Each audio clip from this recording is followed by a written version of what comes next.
सामने आई ये तस्वीरें सिर्फ बच्चों के प्रदर्शन की नहीं, ये तस्वीरें उस सवाल की हैं जो गांव के छोटे बड़े बच्चों ने प्रशासन से पूछा है।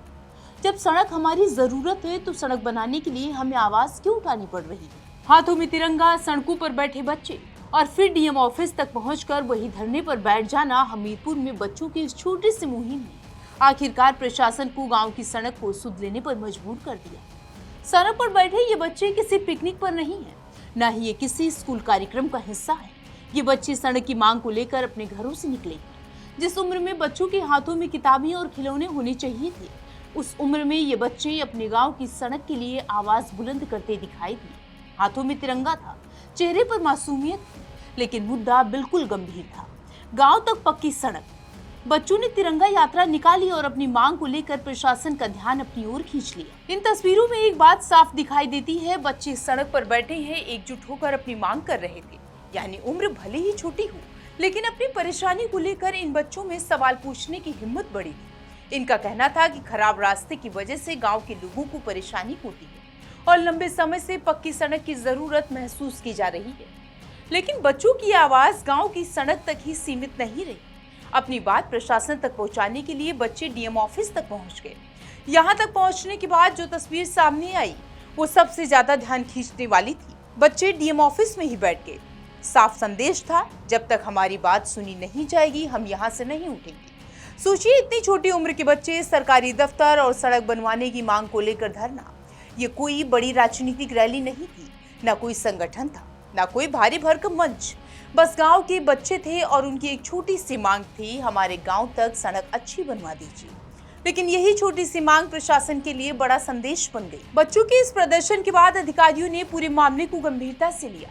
अधिकारियों ने बच्चे की बात सुनी, उनकी समस्या को समझने की कोशिश की और फिर उस गांव की स्थिति जानने के लिए मौके पर जानने की पहल भी की। इसके बाद अधिकारियों की टीम गांव पहुंची, सड़क की स्थिति देखी गई, ग्रामीणों की परेशानी जानी गई और बच्चों की उस मांग को लेकर समझाया भी गया, जिसके लिए उन्होंने डीएम ऑफिस तक पहुंचकर प्रदर्शन किया था। यानी जिन बच्चों की आवाज शायद शुरुआत में एक छोटे से गांव तक सीमित थी, वही आवाज प्रशासनिक अमले तक पहुंच गई। इन तस्वीरों में सड़क की हालत भी देखिए। बारिश हो, कीचड़ हो या रोजमर्रा का सफर, रास्ता खराब सिर्फ एक सड़क की समस्या नहीं, इसका असर स्कूल जाने वाले बच्चों से लेकर बुजुर्गों, महिलाओं और गांव के हर परिवार पर पड़ता है। और शायद यही वजह है कि बच्चों ने भी इस समस्या को अपनी समस्या मानकर आवाज उठाई। इन बच्चों की उम्र छोटी है, लेकिन इनका सवाल बड़ा है। इन्होंने किसी बड़े राजनीतिक मुद्दे के लिए प्रदर्शन नहीं किया, इन्होंने अपनी गाँव की सड़क के लिए आवाज उठाई और यही इस पूरी कहानी का सबसे खास बात है।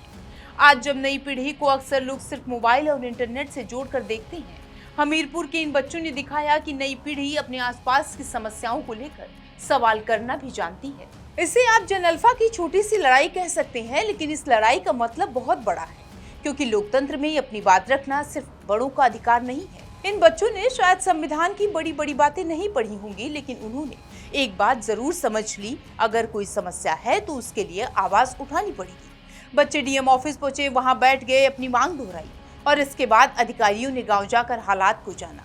अब देखना होगा कि बच्चे की ये कोशिश आखिर कब पक्की सड़क में बदलती है, क्योंकि इन बच्चों ने अपनी तरफ से काम किया, उन्होंने अपनी बात प्रशासन तक पहुंचा दी। ये कहानी सिर्फ हमीरपुर की एक सड़क की नहीं है, ये कहानी उन बच्चों की है जिन्होंने अपनी उम्र से बड़ा सवाल किया। लड़ाई छोटी थी, मांग छोटी थी, लेकिन हिम्मत बड़ी थी, क्योंकि इन बच्चों ने ये साबित कर दिया कि अपने हक और अपनी जरूरत के लिए आवाज उठाने की कोई उम्र नहीं होती। अब जिम्मेदारी प्रशासन की है बच्चों की इस छोटी सी लड़ाई को सिर्फ एक प्रदर्शन मानकर भूल जाए, बल्कि उनकी मांग को जमीन पर उतारकर एक ऐसी सड़क दें जिस पर बच्चे आने वाले दिनों में बिना किसी परेशानी के स्कूल जा सकें। हमीरपुर की ये तस्वीरें सिर्फ एक प्रदर्शन की नहीं है, बल्कि नई पीढ़ी की जागरूकता की मानी जा रही है।